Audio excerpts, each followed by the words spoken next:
ఈ రోజు ఒక బీసీ నాయకులే కాదండి, ముందు నుంచి పార్టీలో ఉండి ఎంతో కృషి చేస్తూ వారి యావత్ శక్తిని పార్టీ కోసం పెట్టి పనిచేసిన వాళ్ళు ఎందరో ఉన్నారు. అది బీసీ కాదు, ఇంకోటి కాదు, ఏ కుల మత వర్గాన్ని మనం ఈరోజు చెప్పుకోవాల్సిన పని లేదు, ఎందరో ఉన్నారు. టీడీపీ పార్టీకి కులాలతో మతాలతో అసలు ముందు నుంచి సంబంధం లేదు, అందరు వ్యక్తులు వాడికి సమానమే.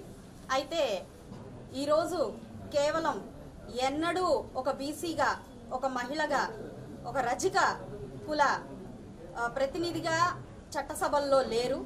ఈరోజు వారిని గుర్తించాల్సిన అవసరం ఉంది.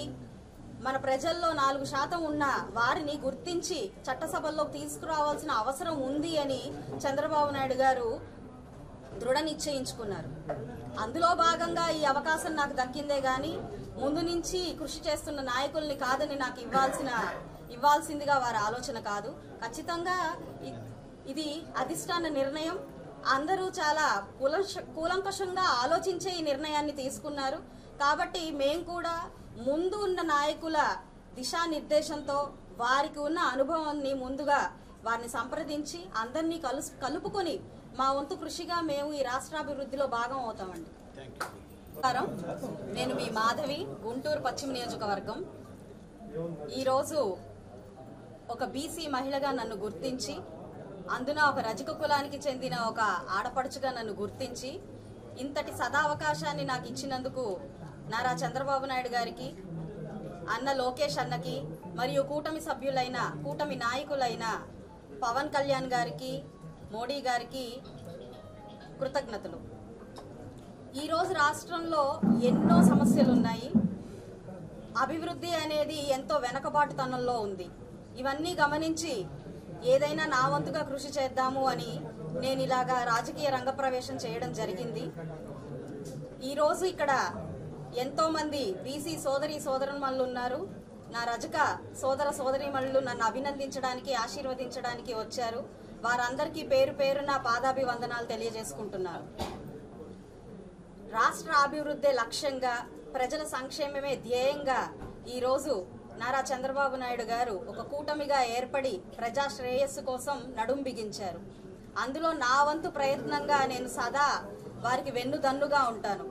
అలాగే ఈరోజు నన్ను ఒక రజక కుల ఆడబిడ్డగా గుర్తించి నాకు ఇంతటి ఉన్నత స్థానాన్ని కలిగించినందుకు కృతజ్ఞతలు తెలుపుతూ, వారికి ఒక గ్రాటిట్యూడ్ని నేను చూపిస్తూ, ఇది నా ఒక్క విజయమే కాదు, ఇది నా రజక సోదరీమణుల విజయంగా, ఇది నా ఒక్క ఆత్మగౌరవానికే సంబంధించిన విషయం కాదు, ఇది ప్రతి ఒక్క బీసీ సోదరీమణుల ఆత్మాభిమానంగా, ఆత్మ సంతృప్తిగా, విజయంగా నేను ఈరోజు తెలియపరుస్తున్నాను ప్రతి ఒక్కళ్ళకి.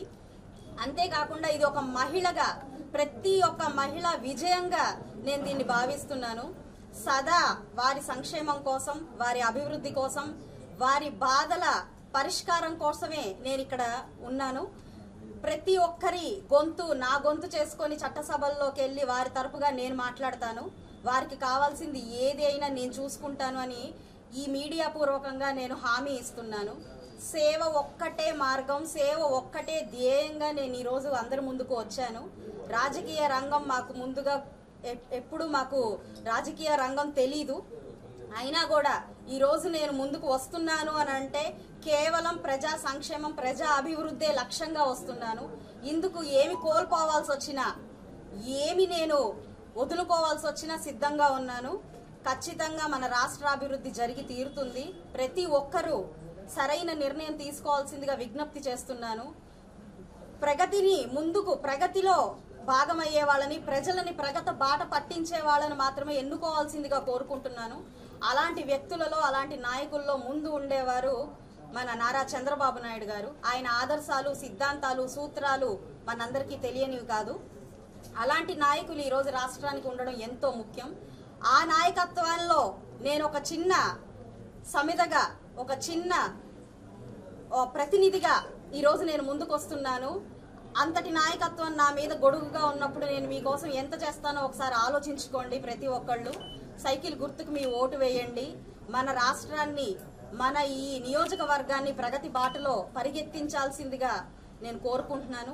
ఇందుకు నా ప్రతి ఒక్క బీసీ సోదర సోదరిమణుల్ని, నా రజక సోదరి సోదరిమణుల్ని నాకే మద్దతు ఇవ్వాల్సిందిగా నేను కోరుకుంటున్నాను. మీడియా పూర్వకంగా వారి సమస్యలే లక్ష్యంగా నేను పనిచేస్తాను అని నేను హామీ ఇస్తున్నాను. ఇందులో ఏ వర్గానికి చెందిన వారైనా ఖచ్చితంగా వ్యాపార రంగం కావచ్చు, ఎంప్లాయీస్ కావచ్చు, డాక్టర్స్ కావచ్చు, రంగం ఏదైనా సరే మీరు సరైన నిర్ణయం తీసుకోవాల్సిందిగా నేను వినయించుకుంటున్నాను.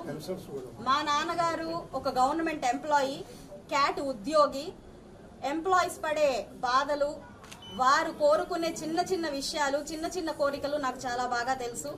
ఖచ్చితంగా వారికి న్యాయం జరిగేలాగా, వారికి చేకూరే లబ్ధులు వారికి చేర్చేలాగా నేను అటు గవర్నమెంట్కి ఇటు ప్రజలకి మధ్యలో నుంచొని మీకు నేను ఒక బ్రిడ్జ్ లాగా ఉంటాను. ఖచ్చితంగా మీ సమస్యలే నా సమస్యలుగా నేను భావిస్తూ మీ ప్రగతి కోసం నేను పాటుపడతాను. అందుకు నన్ను మీరందరూ దీవించాల్సిందిగా కోరుకుంటున్నాను.